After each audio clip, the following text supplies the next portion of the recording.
வந்து புக் பண்ணியிருந்தோங்கண்ணா. சரிங்களா, ஃபர்ஸ்ட் 150க்கு கேட்டிருந்தோம். நாங்க 150க்கு பண்றேன்னு சொல்லிட்டு வேற ஒருத்தர் கேன்சல் ஆயிடுச்சு, நான் வரேன்னு இவன் சொல்லியிருந்தான்.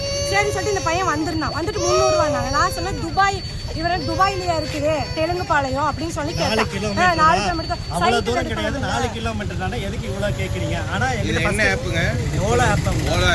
பேசினவர் வந்து 150 ரூபாய்க்கு தான் ஓகே சொல்லி தான் வர சொன்னேன். நான் 80 ரூபாய் கேட்டுச்சு. 150 ரூபாய் கொடுத்து வாங்கினா அநியாயத்துக்கு தான் ரேட்டு போடுறாங்க. சைக்கிள் இருக்கிற 150 ரூபாய் தரேன் நான் தரேன்னு சொல்லிட்டேன். நான் வந்துட்டாரு. அப்புறம் இங்க வந்துட்டு கேன்சல். அப்புறம் கேன்சல் ஆயிடுச்சு, நீங்க நான் தான் வரேன் அப்படின்னாரு.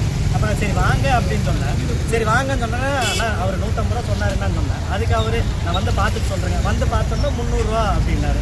300 ரூபா எதுக்குன்னா 4 கிலோமீட்டர் தான் இருக்குது, 300 ரூபா சொன்னா எப்படின்னா அப்படின்னு சொன்னேன். அதுக்கு இங்கே 4 கிலோமீட்டர் அப்படின்னா துபாயிலே இருக்கு, பக்கம் தானே இருக்குது, என்னன்னா 300 ரூபாய்க்கு என்னடா இருக்குது அப்படின்னு சொன்னேன்.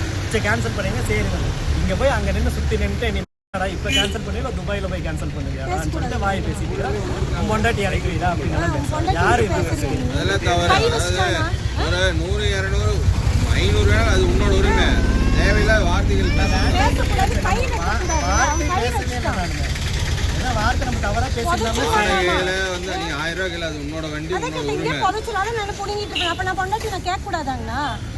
நான் பொண்டாட்டி கேட்க கூடாது, வேற யாருங்க நான் கேட்பேன்? கண்டிப்பா நீங்க வேற யாரும் நீங்க கேட்கணும்னா நான் கேட்க முடியுமா? நான் கேட்டுதான் அவன். சரிங்க, நான் போட்டுருங்க. அவன் லொல்லு பேசி தாங்க பேசுறேன்.